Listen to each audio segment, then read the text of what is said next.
ne permets en personne, Seigneur, non, reprendra. Oui, prends tout, Seigneur. Oui, prends tout, Seigneur.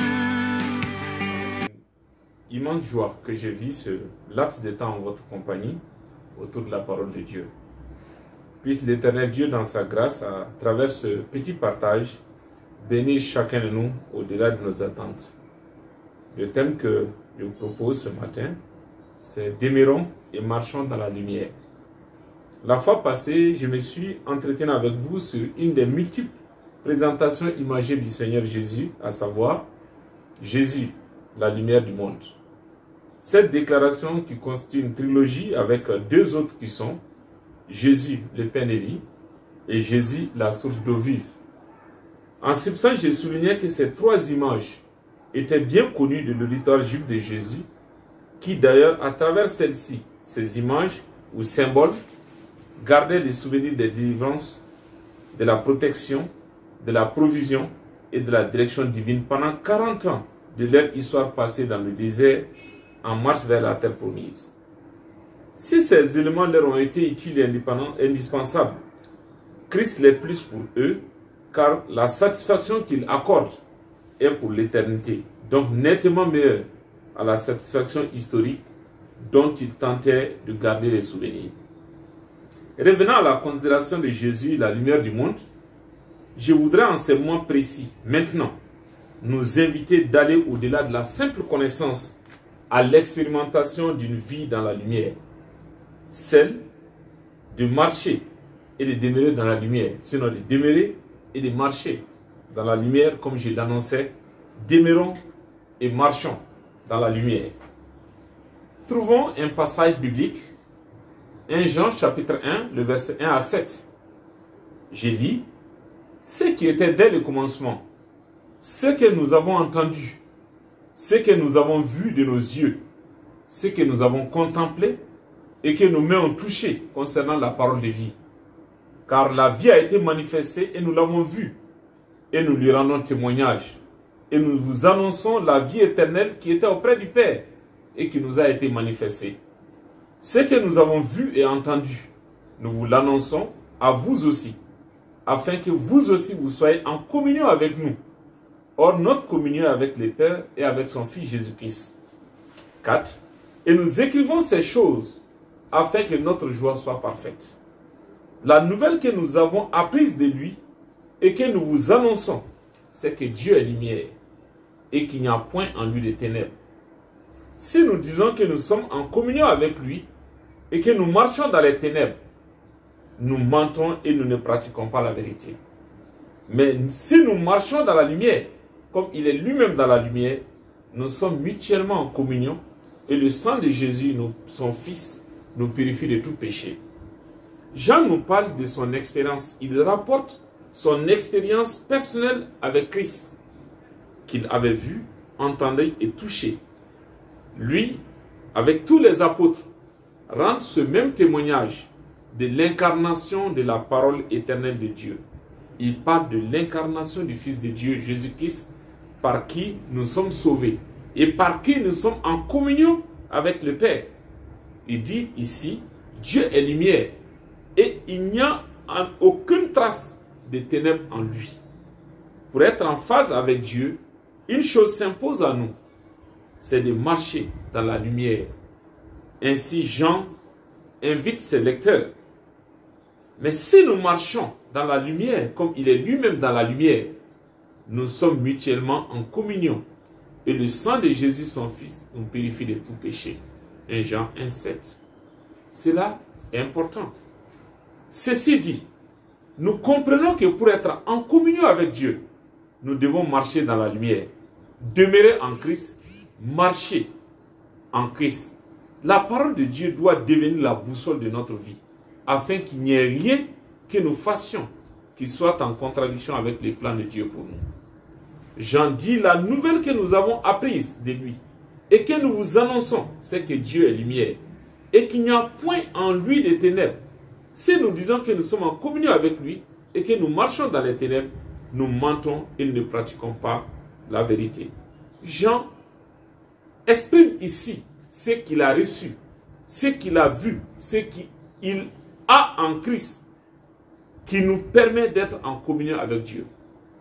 Dieu est saint et il appelle son peuple à la sanctification sans laquelle personne ne peut le voir. Les ténèbres, évidemment, représentent le péché. La sphère satanique, la lumière, la sphère de Dieu, la sphère de la vérité.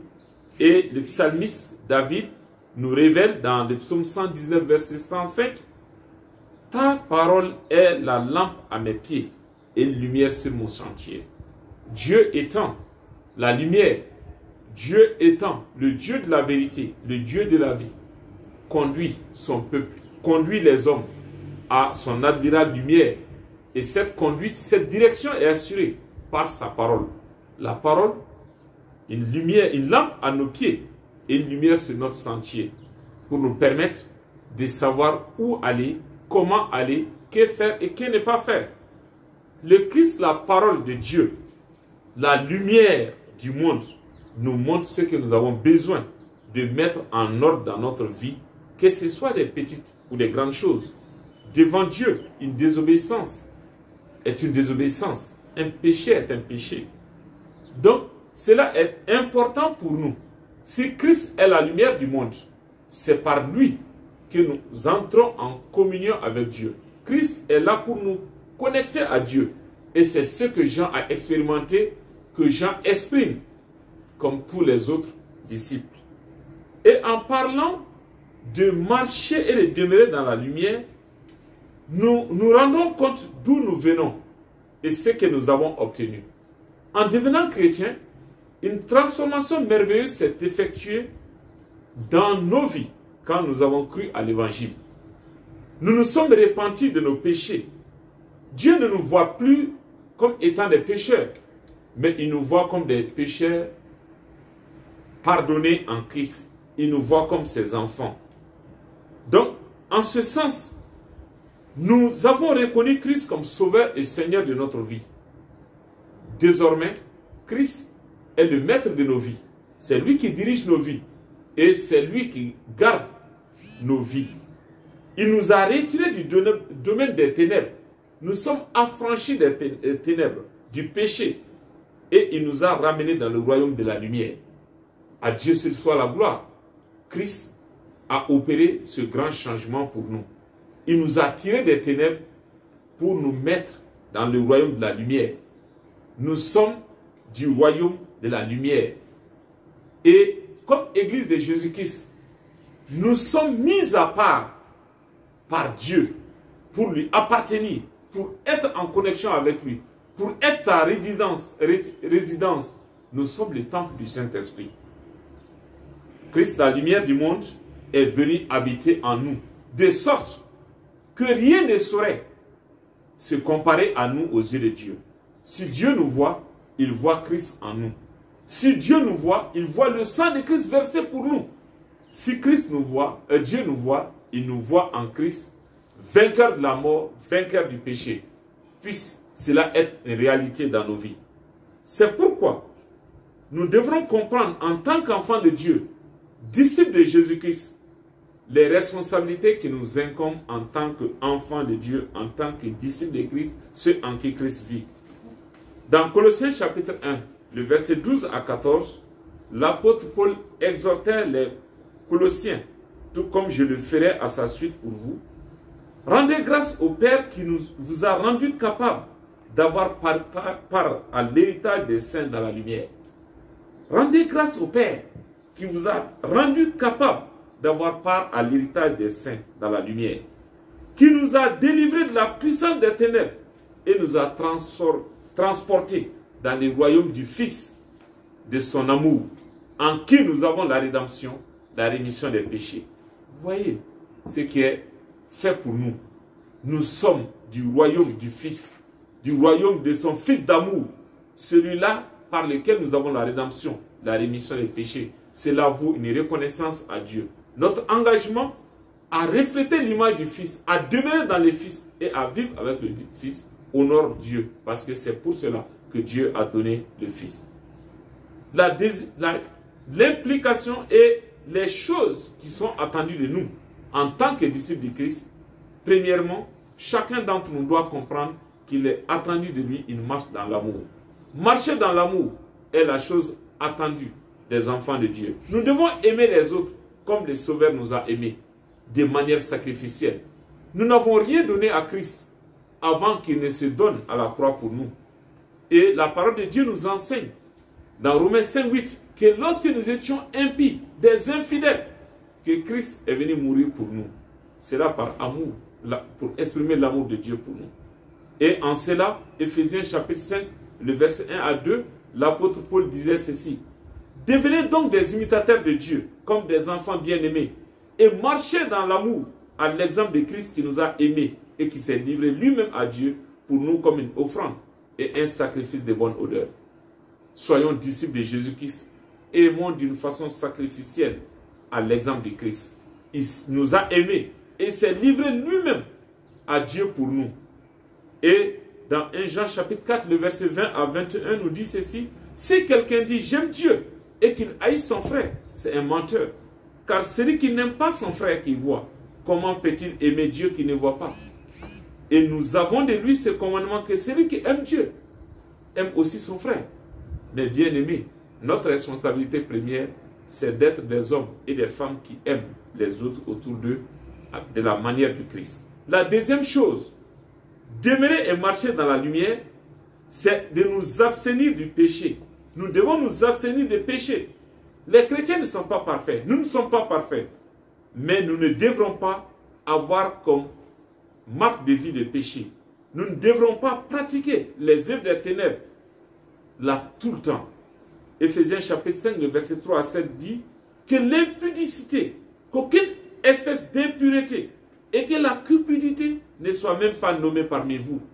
Ainsi qu'il convient à des saints qu'on n'entende ni paroles déshonnêtes, ni propos insensés, ni plaisanteries, choses qui sont contraires à la bienséance, qu'on entende plutôt des actions de grâce.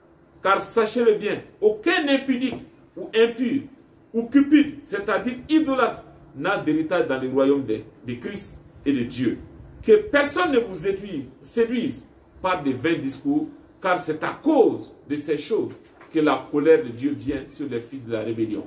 N'ayez donc aucune part avec eux. Bannissons le péché de nos vies.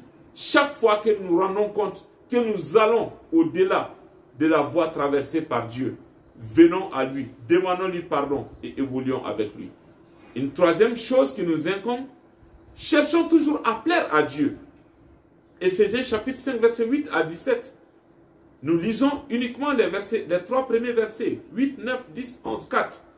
Autrefois vous étiez ténèbres et maintenant vous êtes lumière dans le Seigneur.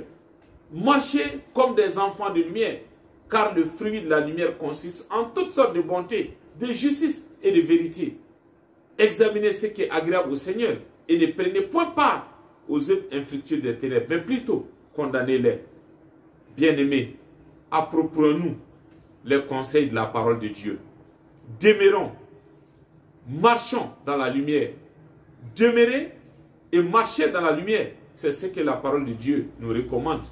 C'est en cela que nous manifestons notre reconnaissance à Dieu. C'est là où nous montrons que Jésus est mort et qu'il nous a rachetés et que nous ne sommes plus du royaume des ténèbres, mais que nous sommes de son royaume. Christ qui nous a délivrés du royaume des ténèbres est en nous et nous aide à vivre affranchis, de sorte que nous puissions manifester sa gloire et sa bonté aux yeux du monde. 1 Jean chapitre 2 verset 6 dit ceci: celui qui dit qu'il demeure en lui, je veux dire en Christ, doit marcher aussi comme Christ a marché. Que Dieu nous aide à demeurer en Christ et à marcher comme Christ a marché, à la gloire de Dieu le Père. Que Dieu vous bénisse. Alléluia, alléluia.